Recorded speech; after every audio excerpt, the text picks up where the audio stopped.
معزز ناظرین السلام علیکم۔ پاکستان سٹوریز میں آج کی ویڈیو انتہائی دلچسپ ہونے والی ہے۔ اس ویڈیو میں آپ کو گلگت بلتستان کی سیر کرائیں گے اور ایک ایسا واقعہ آپ سے شیئر کریں گے جب فوج کا ایک افسر چرس لے کر گلگت سے براستہ ایئرپورٹ راولپنڈی آیا۔ ویڈیو میں آپ کو معلومات بھی دیں گے جس کے لیے ویڈیو کو آخر تک ضرور دیکھیں۔ آج کا یہ واقعہ لیفٹیننٹ جنرل ریٹائرڈ شاہد عزیز کی کتاب یہ خاموشی کہاں تک سے لیا گیا ہے۔ لیفٹیننٹ جنرل ریٹائرڈ شاہد عزیز اپنی کتاب کے صفحہ نمبر 130 پر تحریر کرتے ہیں، چترال پہنچنے پر پہلے کنہار وادی سے گزرتے ہوئے ارندو گئے۔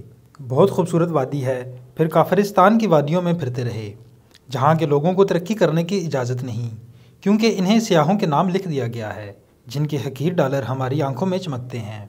آخر میں ٹرچ میر کی چوٹی کے ساتھ ہوتے ہوئے گاڑیاں مستوج میں چھوڑ کر یارخون دریا کے ساتھ ساتھ اپنا بوجھ لیے چل پڑے۔ ان دنوں جیپیں اور آگے نہ جا سکتی تھیں۔ یہاں سے یہ چترال کی وادی کو چھوڑتے ہوئے گاڑیاں گلگت کی وادی میں داخل ہوئیں، پھر یاسین میں ہمارا انتظار کرتی رہیں۔ ہم کو گلیشیر سے گزرتے ہوئے درکوٹ درے سے نیچے اتر کر یاسین آنا تھا۔ ہمیں اس راستے پر چلتے ہوئے کئی دن ہو گئے تھے۔ اب ڈاکٹر کے انتظار میں دیر سے پگ ڈنڈی پر بیٹھے تھے۔ ڈاکٹر میجر صابر صاحب جو اپنے ساتھ بہت سی دوائیاں بھی لائے تھے، مریضوں اور تماشبینوں کے ہجوم میں گھرے آنکھوں سے اوجھل تھے۔ ہم جہاں رکتے ڈاکٹر کو مجمع گھیر لیتا۔ ان کی خبر ہمارے آگے آگے چل رہی تھی۔ پہاڑوں پر بنے دور دراز گھروں سے لوگ اپنی تکلیفیں اٹھائے راستے پر جمع ہو جاتے، پھر ہمیں رکنا پڑتا۔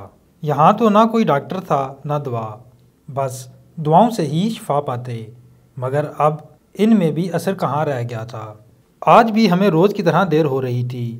جب کافی انتظار کر لیا تو میں نے کہا میں صابر کو نکال کر لاتا ہوں۔ مجمع کو چیر کر جب بیچ میں پہنچا تو دیکھا کہ ایک نوجوان جو اپنی بیمار ماں کو چرپائی پہ ڈال کر لایا تھا، کاغذ میں لپٹی کوئی چیز ڈاکٹر کو دینے پر بضد ہے اور ڈاکٹر مستقل اس کا ہاتھ پیچھے ہٹا رہا ہے۔ یہ لوگ عموماً ڈاکٹر صاحب کو تحفے دیتے، سوکھی خوبانیاں، باداموں کے ہار وغیرہ۔ ڈاکٹر نے کہا دیکھیں سر یہ مجھے کیا دے رہا ہے۔ میں نے نوجوان کے ہاتھ سے ماچس کی ڈبیا جتنا چرس کا ٹکڑا لیا، اس سے ہاتھ ملایا، شکریہ ادا کیا، چرس کو اپنے چھوٹے سے بھرے ہوئے بیگ پاؤچ میں ڈالا جو بیلٹ کے ساتھ لٹکایا ہوا تھا اور صابر کو وہاں سے لے کر نکل آیا۔ میں نے کہا یہ تو تحفہ دے رہا تھا، دنیا کے منشیات کے مسائل سے ناواقف ہے، آپ کیوں اتنے ناراض ہیں؟ وہاں جگہ جگہ پوست کی کاشت ہوتی تھی، اب بھی پھول کھلے تھے اور افیون اور چرس عورتوں اور مردوں کے عام استعمال میں تھیں۔ پھر ہم آگے چل پڑے۔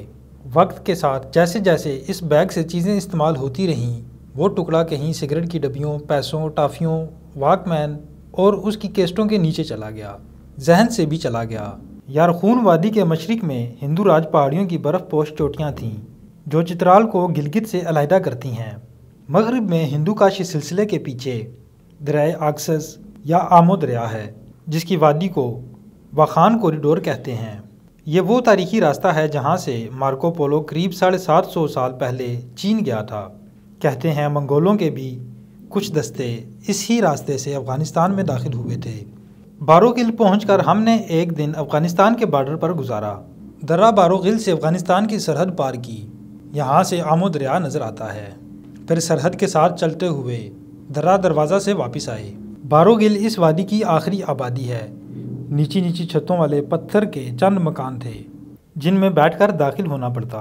ان میں سوکھی مٹی کے چپٹے ٹکڑے احتیاط سے تہ در تہ رکھے ہوئے تھے۔ انہی پر بیٹھتے، انہی پر لیٹتے۔ پتہ چلا کہ جہاں گلیشیر پگھلتا ہے اس سے نیچے جو کائی پیدا ہوتی ہے اس کی جڑیں اس مٹی میں بھری ہوتی ہیں۔ جب یہ خشک ہو کر ٹکڑے ہو جاتی ہے تو گھروں میں محفوظ کر لیتے ہیں۔ ساری سردیاں جو نہایت شدید ہوتی ہیں انہی کو جلا کر زندگی کو گرمائش ملتی ہے۔ مویشی بھی یہی کھاتے ہیں۔ ان کی زندگی ان مٹی کے ٹکڑوں کو خشک رکھنے پر قائم تھی۔ باروغل سے اپنے ساتھ 2 یاک لیے اور سامان لاد کر درکوٹ پر چڑھنے لگے۔ سخت چڑھائی تھی اور گلیشیر پر چڑھنا خاصا دشوار۔ روزمرہ کی گزرگاہ بھی نہ تھی کہ کوئی راستے کا نشان ملتا، بس یاک کے پیچھے پیچھے چلتے رہے۔ یاک کو برف سے ڈھکی ہوئی کھائی کی پہچان ہوتی ہے، کبھی اس پر پاؤں نہیں رکھتا۔ کہتے ہیں اس کھائی کے اندر سے ہوا آتی ہے جو اوپر پڑی ہوئی برف کو ایسی شکل دیتی ہے جس سے دھوپ کی پڑتی روشنی کی چمک باقی جگہوں سے مختلف ہو جاتی ہے، جو یاک پہچان لیتا ہے۔ ناظرین، آگے چل کر شاہد عزیز اپنے سفر کی یادیں تحریر کرتے ہیں۔ اس کے بعد شاہد عزیز نے اپنی کتاب کے صفحہ نمبر 132 پر تحریر کیا۔ جب گلگت ایئرپورٹ کے اندر جانے لگا تو سیکورٹی والے کو اپنا چھوٹا بیگ بیلٹ سے اتار کر دیا۔ ان دنوں تلاشی کی مشینیں نہیں تھیں۔ جب اس نے اسے کھولا تو اس میں سے چرس نکلی۔ یہ اب تک وہیں پڑی تھی اور میں بھول چکا تھا۔ اس نے مجھے اپنے بالا افسر کے پاس بھیج دیا۔ میں نے اسے بیگ میں چرس کی موجودگی کا قصہ سنایا، کچھ منٹ سماجت بھی کی، جو نہ اس سے پہلے کبھی کی تھی اور نہ کبھی بعد میں اللہ نے یوں گرنے دیا۔ مگر شاید اللہ نے ایک بار یوں مجھے جھکانا بھی تھا۔ میں نے کہا فوج میں میجر ہوں، 4 بچے ہیں، اگر منشیات کے کیس میں پکڑا گیا تو عزت خاک میں مل جائے گی، روزی بھی۔ اچھا انسان تھا، مان گیا۔ کہنے لگا یہ کوئی ایسا مسئلہ نہیں ہے، عموماً غیر ملکیوں کے پاس سے بھی نکلتی رہتی ہے، نہ جانے سیکورٹی گارڈ آج اتنا خفا کیوں ہے۔ آپ جائیں مگر کسی سے اس کا تذکرہ نہ کریں ورنہ ہم مشکل میں پڑ جائیں گے۔ میں نے اس کا شکریہ ادا کیا کہ میری جان بچائی اور جہاز میں بیٹھ کر راولپنڈی آ گیا۔